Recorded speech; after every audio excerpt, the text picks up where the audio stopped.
Bueno, el enfoque que voy a dar en el Congreso acerca de los sueños es una manera de acercar al público una visión nueva de los sueños lúcidos, ¿no? Del trabajo onírico, que no se quede solo en lo fenomenológico, sino que les acerque un campo iniciático, ¿no? Que aprendan a observar los sueños de todos los días de cada noche como un acercamiento a un nivel de intensidad menor, pero un acercamiento al evento al cual llamamos muerte.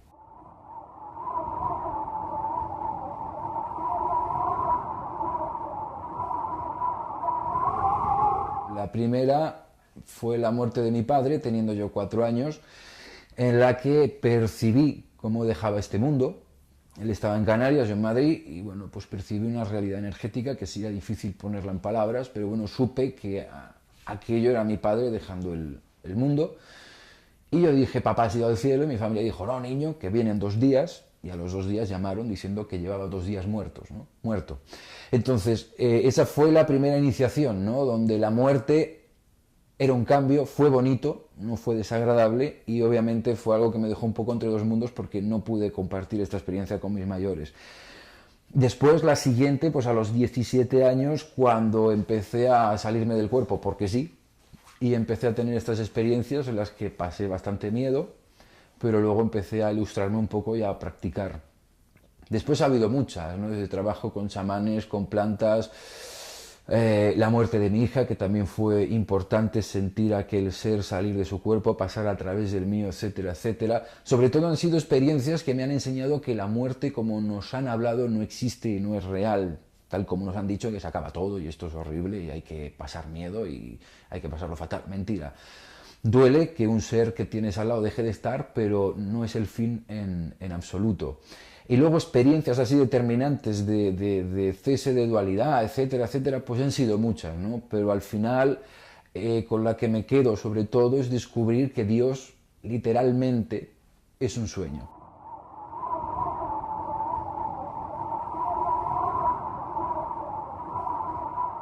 Bueno, digamos que un sueño es un ensayo de la muerte, ¿vale? Solo que a un nivel de intensidad menor. Así que podemos observar que la forma en la que morimos, o más bien la forma en la que soñamos, nos habla de cómo vamos a morir. Si hay lucidez, si no hay lucidez, digamos qué carga de inconsciente se liberan los sueños, y esto nos está hablando de si en nuestra vigilia estamos viviendo de una forma más o menos consciente o no. Si la persona ha llegado a, digamos, a las últimas etapas, a las etapas iniciáticas del trabajo con el sueño lúcido, habrá descubierto primero la lucidez en el sueño, soy consciente de que estoy soñando, y habrá conseguido que esto suceda también en la vigilia. Si esto es así y llega a tener tanto una vigilia como un sueño lúcido, se dará cuenta de que él es el propio sueño, se dará cuenta de que la dualidad no existe. Si logra esto, llegará la experiencia en la que, al igual que en un sueño, tú estás durmiendo y en ese sueño que estás durmiendo estás creando un mundo contigo dentro, en la vigilia es lo mismo. Hay un tú más grande que está creando el mundo que percibes y te está creando a ti con un cuerpo. Este yo más grande es lo que se ha llamado Dios. Si llegas a ese estado de lucidez, cuando viene la muerte no hay nadie. Entonces no hay nadie que muera. Entonces esto es lo que sería la inmortalidad espiritual. ¿Qué sucede? No lo sé, pero se supone que el objetivo anda por ahí.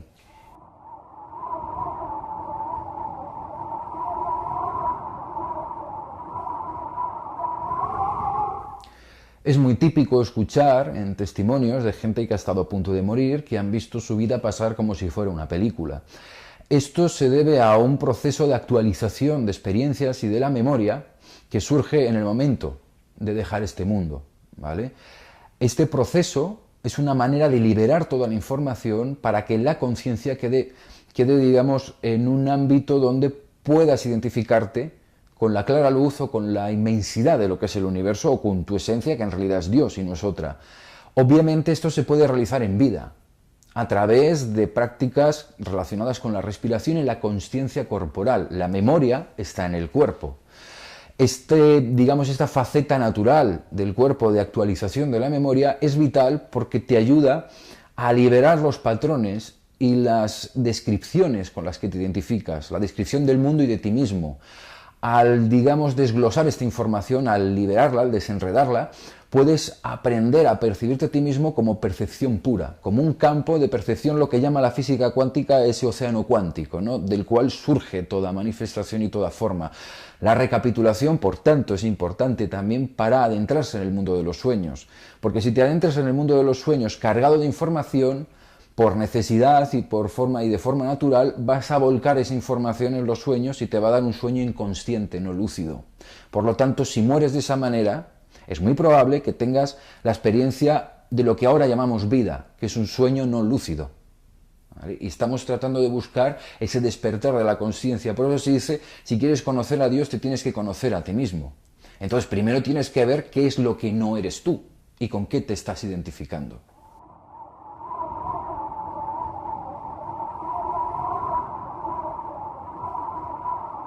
Interesante es observar qué tipo de emociones hay en tus sueños. ¿Por qué? Porque las emociones que son recurrentes en los sueños están hablando de datos muy importantes de nuestra historia personal y de nuestro mundo inconsciente. Si somos capaces de desglosar las emociones a base de apuntar nuestros sueños, veremos que hay como una especie de guión, una línea muy constante de emociones que son muy recurrentes.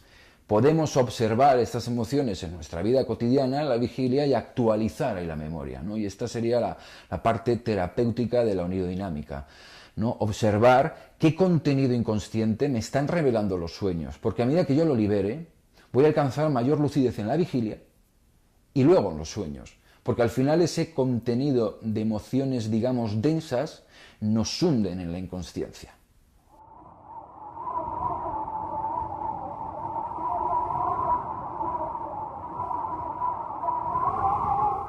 Bueno, la iluminación realmente ya es. O sea, la iluminación, digamos que se muestra en todo su esplendor cuando el buscador que ansía ser iluminado desaparece. La felicidad sucede cuando el que busca ser feliz se quita, porque si tú buscas la felicidad, lo que está sucediendo es que crees que no la tienes y crees que tienes que encontrar algo que está fuera de ti. Yo siempre, en la meditación, una vez descubrí una afirmación que me llegaba, que es Dios es ya. Quiere decir, no hay que buscarlo. Entonces, no hay nadie que se ilumine. La iluminación es ser lo que tú eres. Y para ser lo que tú eres, insisto, tendrás que descubrir qué es lo que no eres. Realmente, para que un niño se ilumine, lo único que hay que dejar es que su capacidad de ser feliz se manifieste sin que los adultos se la cortemos.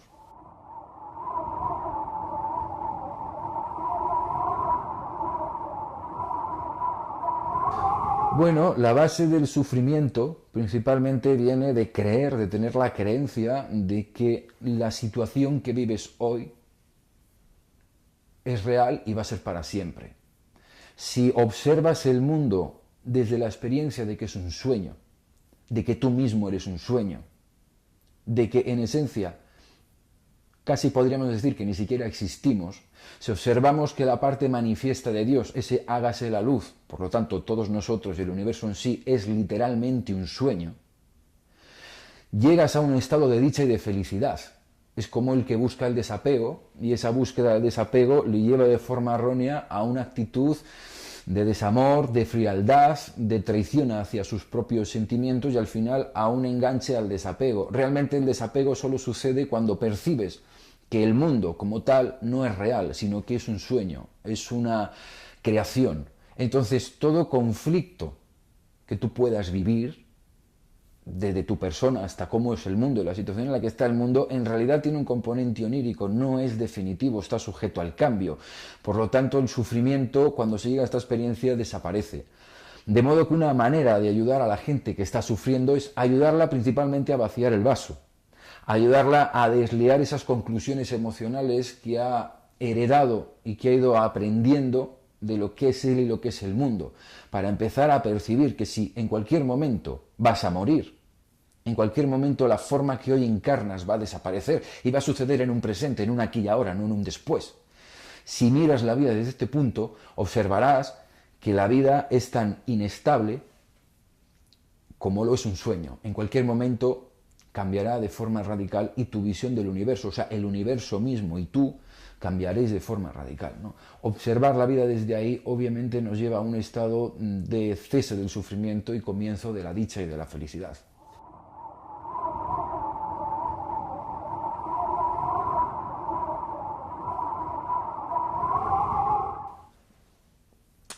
Uno de los eventos más chocantes o donde más le cambia la vida a la gente cuando tiene una experiencia de viaje astral o sueño lúcido, llámalo como quieras, es cuando ven su cuerpo desde fuera. ¿Por qué? Porque siempre nos hemos identificado con el cuerpo. El ego se identifica con el cuerpo, ¿vale? Pero no somos solo un cuerpo. De hecho, observamos nuestra forma de expresar y digo, mi cuerpo. Entonces, ¿cuál es la entidad que afirma mi cuerpo? Porque hay una entidad dueña de un cuerpo. Y esto lo usamos todo el tiempo en la forma de expresar en el idioma y tampoco caemos ni reparamos demasiado en ello. Quizá la ciencia moderna o el siguiente paso para la ciencia sea comprender y experimentar que la conciencia no sucede en el cuerpo, sino al revés. El cuerpo es resultado de la conciencia, de un evento energético que llamamos lo manifiesto. Entonces realmente no eres un cuerpo, eres el campo de percepción donde sucede el mundo y sucede el cuerpo.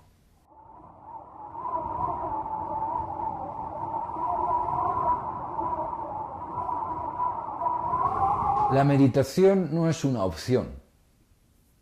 Esto ni una moda, ni una tendencia. Tú tienes un Ferrari que va a 300 por hora y la muerte es una curva cerrada que te abre paso a otro sitio. Tienes que frenar el coche.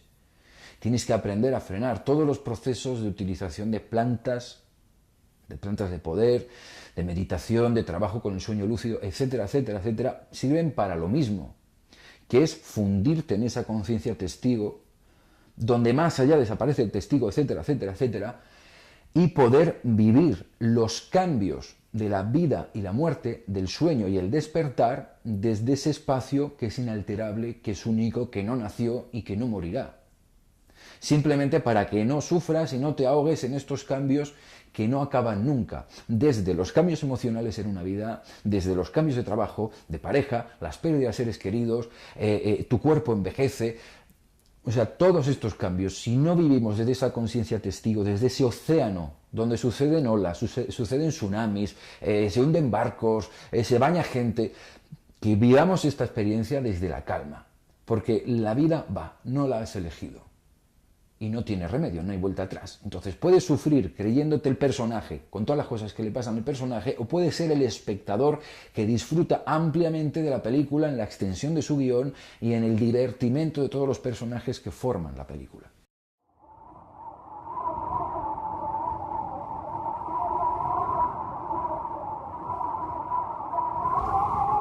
Cuando la gente entra en contacto con familiares que se han ido, obviamente estamos ante un evento mágico y muy bonito, ¿no? Que tenemos una idea cultural de la muerte bastante inmadura, ¿no? Del miedo, de todas estas películas de Hollywood, de los zombies y todas estas tonterías. En realidad todo esto son gestos de amor, ¿vale? Y una de las experiencias más bonitas que he tenido es cuando murió mi abuela y se me presentaba en el astral y primero ella seguía con una actitud de senilidad, que es lo que acababa de dejar, y poco a poco nuestras conversaciones en ese estado onírico, pues yo le dije y le insistí, oye, ¿qué eres el universo ahora? Entonces me miró y nos dimos el abrazo que no nos dimos en vida, ¿no? Quiere decir que existe realmente una onda, una fuerza, que después de la inercia de esta vida hay una continuidad donde a los que se van, a los que mueren, hay que ayudarles a que abandonen los apegos de esta vida, que son muchos, ¿no? Sobre todo el apego emocional que tienes ante tus semejantes, sobre todo si dejas hijos que todavía te necesitaban, pues suelen generarse apegos muy fuertes o si has dejado asuntos muy pendientes, ¿no? en el mundo. Entonces es interesante ayudar a los que se van y tratar de corazón y desde el amor a abrirles las puertas a, no, ábrete, eres el universo, déjate ir, olvida los apegos de la dimensión física y de esta vida.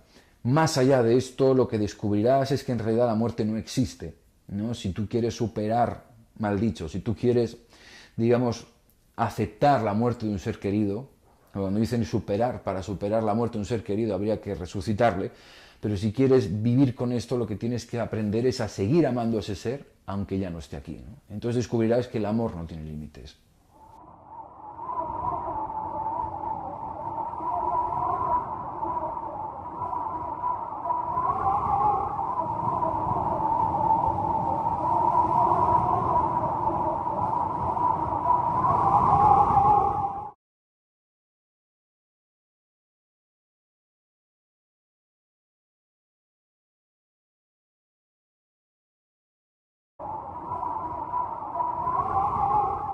Bueno, el enfoque que voy a dar en el Congreso acerca de los sueños es una manera de acercar al público una visión nueva de los sueños lúcidos, ¿no? Del trabajo onírico, que no se quede solo en lo fenomenológico, sino que les acerque un campo iniciático, ¿no? Que aprendan a observar los sueños de todos los días de cada noche como un acercamiento a un nivel de intensidad menor.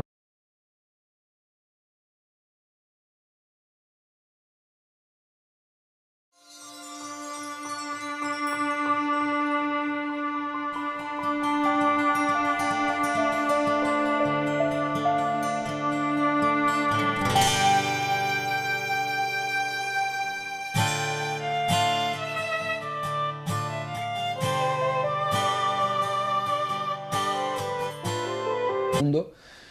Y yo dije, papá ha ido al cielo, y mi familia dijo, no, niño, que vienen 2 días, y a los 2 días llamaron diciendo que llevaba 2 días muertos, ¿no? Muerto. Entonces, esa fue la primera iniciación, ¿no? Donde la muerte era un cambio, fue bonito, no fue desagradable, y obviamente fue algo que me dejó un poco entre dos mundos porque no pude compartir esta experiencia con mis mayores. Después, la siguiente, pues a los 17 años, cuando empecé a salirme del cuerpo, porque sí, y empecé por un acercamiento al evento al cual llamamos muerte.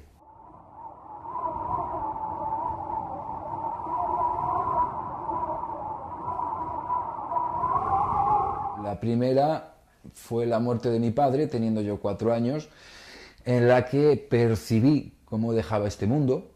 Él estaba en Canarias, yo en Madrid, y bueno, pues percibí una realidad energética que sí era difícil ponerla en palabras, pero bueno, supe que aquello era mi padre dejando el mundo.